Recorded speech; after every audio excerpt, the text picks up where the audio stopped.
Fala, meu aluno! Professor Neto, vamos embora aqui falar um pouquinho mais sobre sociologia, certo? Parte do nosso som de sociologia, vamos entender um pouquinho aqui, beleza? Vamos lá. Pessoal, questão da galera de carreira policial, tem que tomar um cuidado muito grande quando vai estudar essa temática. Era muito mais, assim, agitada, ativa, questão da personalidade. Tem que olhar com calma para isso. Às vezes, alguns entendimentos que vamos ver aqui na aula, você não aceita muito bem, não compreende, não concorda. E aí tem que entender de forma bem maleável esses conceitos, tá certo? Para não bater de frente. Entender como a sua banca pensa, certo? Identificar aquelas questões e conseguir respondê-las bem.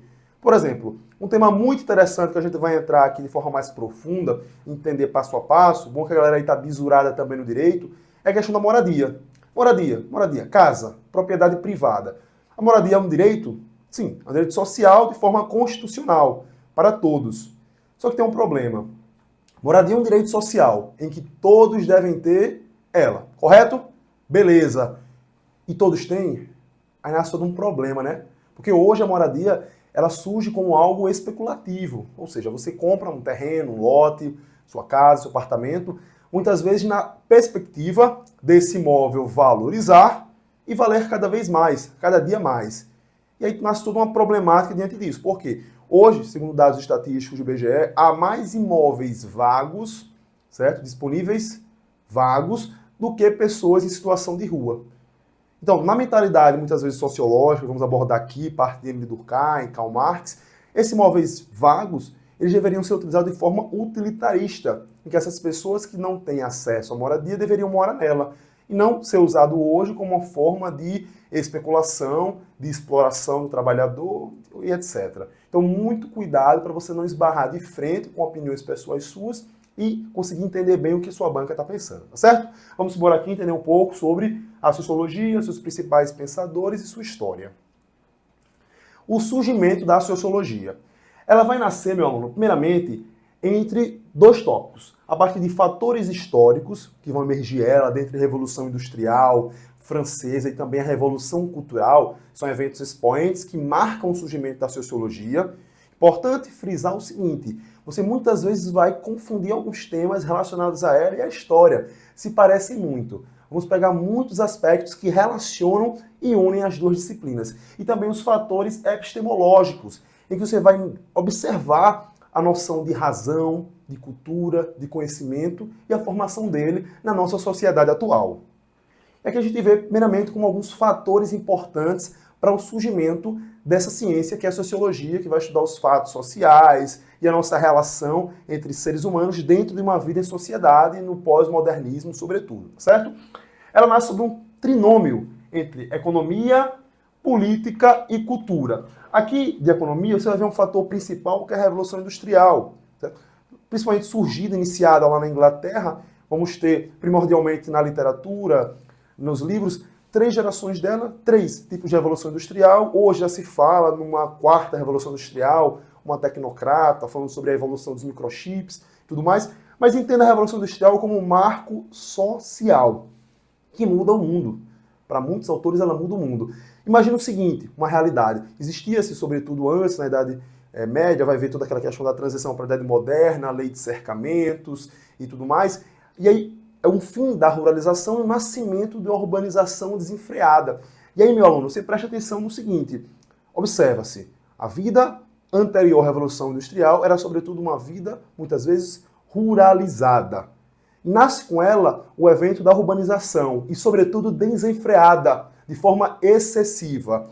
E aí, uma realidade social daquela época, regiões totalmente insalubres no mundo das cidades, certo? Com a disseminação de várias doenças, inclusive a peste negra, que dizimou 1/3 da Europa nesse período.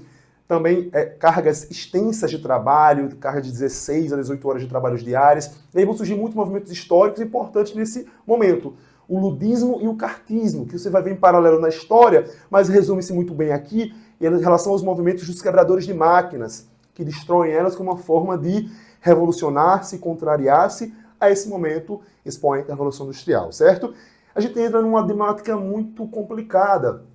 Por exemplo, nessa época existem justificativas para que, por exemplo, as crianças trabalhem mais em relação a trabalhos específicos. Por exemplo, algumas pessoas argumentavam que existiam máquinas que eram muito pequenas, que a manipulação de certas engrenagens dela existia um espaço curto entre uma polia e outra, e o ideal era que fossem crianças que trabalhassem nesse tipo de máquinas. Devido às suas mãos e braços pequenos, eles podiam adentrar ali e manipular. A gente pensa hoje, caramba, a gente privilegiar uma criança na sua fase ali até os seus 12 anos incompleto por um tipo de trabalho desse de forma totalmente insalubre, sem direitos trabalhistas, previdenciários como a gente tem hoje, para a nossa realidade atual é algo absurdo, né? Sem fazer, claro, nenhum tipo de anacronismo histórico, é algo absurdo. E diante de tudo isso, nasce a Revolução Industrial como uma mudança quase que total de paradigma dessa sociedade, o surgimento da sociologia como uma ciência, certo? Ela é uma ciência social que vai indagar e questionar todos aqueles métodos vigentes a esse período. Segundo passo, a gente tem aqui a Revolução Francesa, ela nasce como marco a partir da queda da Bastilha, a prisão Bastilha, como uma forma de contrapor aquele momento absolutista, certo? Aquele domínio também da questão da monarquia naquele período, há certos establishmentos, você pode falar de uma forma geral, daquele domínio daquela região em si.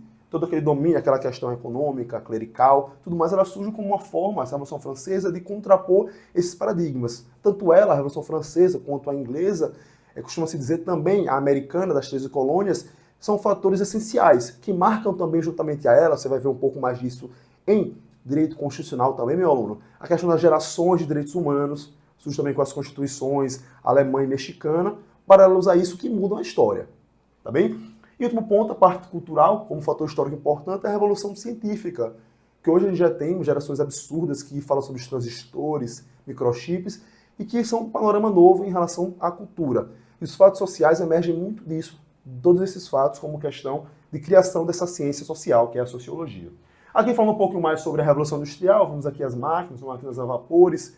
É emergente também citar, nesse período, a questão da poluição, que agravou muito na Europa, extinções de espécies, mudanças, inclusive, situações que estudamos até hoje, questão de espécies que foram extintas nesse período, mudança de florestas densas que passaram a ter quase que nenhum tipo de vegetação, na implementação daquelas indústrias, sobretudo Inglaterra, a parte do Japão também. Aqui vai nascer como um momento importante a migração, porque, meu aluno, vamos ter a questão das leis dos cercamentos, um pouco a diminuição abrupta da ruralização, surge as grandes cidades naquele período. Só que, como a gente falou, né, sem nenhum tipo de infraestrutura adequada. Afinal, foram construídas, a gente pode afirmar, do dia para a noite. Na verdade, primeiro nasceram-se as fábricas. Então, depois surge a moradia. A moradia, basicamente, era para o trabalhador ir dormir. Ele ia dormir, depois voltava-se para sua labuta diária e extenuante. Sem falar as diversas mortes que ocorreram nesse período, certo? A urbanização desenfreada, excessiva e também de forma absurda que ocorreu nesse período. A proletarização, termo que vai surgir um pouco mais aprofundado na relação de Karl Marx, ele vai citar aquela questão da dicotomia de burguesia e proletário, através dos burgos, dos grandes comerciantes desse período, que hoje é um conceito que não está muito claro, como era antigamente. Hoje a burguesia não é mais aqueles somente detentores de propriedades, de terras de comércio, é um conceito muito mais trabalhado. Também a questão da pobreza, que nasce desse período de forma muito mais separatória. Aí começa a surgir o que a gente tem de um pouco mais hoje sobre classes sociais. E volta-se que a sociologia ela vai falar muito e abordar também essa relação entre a luta de classes, que para Karl Marx, sociólogo muito importante, é um conflito entre basicamente a alta classe e a baixa classe, que a história do mundo, para ele, só faz sentido à luz da luta de classes, certo?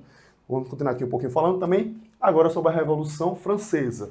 E aqui você pode ver à esquerda nesse desenho, certo? A questão da Bastilha, a prisão, que era um pouco símbolo desse governo vigente nesse período, e a queda da Bastilha foi o marco inicial dessa grande revolução que quebrou bastante os alicerces que eram vigentes nesse período. Aqui a gente tem como fator principal a queda da monarquia, certo? E a gente tem que falar uma coisa muito importante, que as revoluções do mundo, os eventos de marchas e contramarchas, quase sempre dão como resultado um evento ditatorial. Aqui nasce, você vai ver muito mais aprofundado na parte da história, Robespierre, em que ele cria, por um certo período, um evento ditatorial, em que os próprios, muitas vezes aliados dele, foram decapitados posteriormente. Como também muitos regimes que nascem na América Latina, na Europa, África, até mesmo na Ásia, esses regimes que nascem para contrapor um ditador, termina-se que no fundo torna-se outro regime ditatorial. Então há muito cuidado nesses eventos que falam sobre queda de um regime político vigente, porque no nascimento de outro, muitas vezes, as características são semelhantes ao regime anterior, que dominava aquela região. Então muito cuidado com eventos revolucionários, ideias revolucionárias, que a sociologia muitas vezes aborda nesses tópicos, nesses entendimentos. Certo, meu aluno? Vamos continuar aqui. O sufrágio universal, que nesse momento, o voto para todos, porque o voto nesse período ele era sobretudo censitário, era um voto por renda. Existem outros tipos de voto, que também existia nesse período. O voto capacitório, ou seja, pela capacidade do indivíduo, muitas vezes medido de forma intelectual. Como, Neto? Graus. Existia esse grau de nobreza, ou graus de conquistas intelectuais, para caracterizar um voto capacitário. Capacitório. As duas pronúncias são aceitas nesse sentido. Em terceiro ponto, que a gente tem aqui os direitos do homem que nasce. Tanto é que a Declaração Universal dos Direitos dos Homens, nascida no seio da Revolução Francesa, é um momento muito importante para dar as primeiras noções que a gente tem dos tempos mais recentes em relação a direitos humanos. Relação muito importante, citada até hoje nas provas de concurso, tema bem atual. Também o lema é Liberté, Égalité, Fraternité, que nasce também como as gerações iniciais de direitos humanos, primeira, segunda e terceira geração, que são os pilares que nortearam a Revolução Francesa. E aqui, falando um pouquinho sobre a Revolução Cultural, a gente tem um paralelo entre o Renascimento e o Iluminismo. Aqui nasce um pouquinho a questão da Idade Moderna, pós-Idade Média, conhecida como Idade das Trevas, aquele tempo medieval. É um pouco complicado, mas a gente sabe que existiam certas restrições ao conhecimento, com muitos cientistas que foram condenados à morte nesse período. Existiram, claro, avanços científicos pontuais, mas muitos historiadores e cientistas afirmam que poderiam ser muito maiores se não houvessem as restrições que foram impostas pelo clero nessa época. O Renascimento histórico-cultural surge como um grande expoente também conhecido como Leonardo da Vinci, e nasce com um contexto muito importante, que é o antropocentrismo. O antropo vem de homem, centrismo, o homem no centro. Homem no centro, esse homem em si, o auto-homem, esse termo falado, é que a partir desse momento nasce uma noção muito maior de razão, que a partir disso começa a se utilizar-se de vários conhecimentos e técnicas que abordam a intelectualidade e a produção de conhecimento por esse homem. Uma obra muito interessante, que você já deve ter visto, meu aluno, é O Homem Vitruviano, que é um desenho de Da Vinci, que mostra um escopo de um homem de braços abertos e pernas também abertas, com os cortes segmentais anatômicos. E essa imagem reflete muito em si o que a gente chama de antropocentrismo, homem no centro de tudo. E, Neto, anterior ao Renascimento histórico e cultural, o que a gente tinha como vigente? O teocentrismo. Teo, de Deus, teos, Deus, centrismo no centro. E o Renascimento ele nasce com uma forma de contrapor esse teocentrismo pretérito, anterior a ele, certo? E aqui o iluminismo surge como também um símbolo da razão, do pensamento. A epistemologia, como a gente vai ver também, essa ciência que vai estudar o conhecimento, a razão, põe-se como ponto central a esse momento pós-Idade Média. Nasce também como um ponto central na questão da sociologia.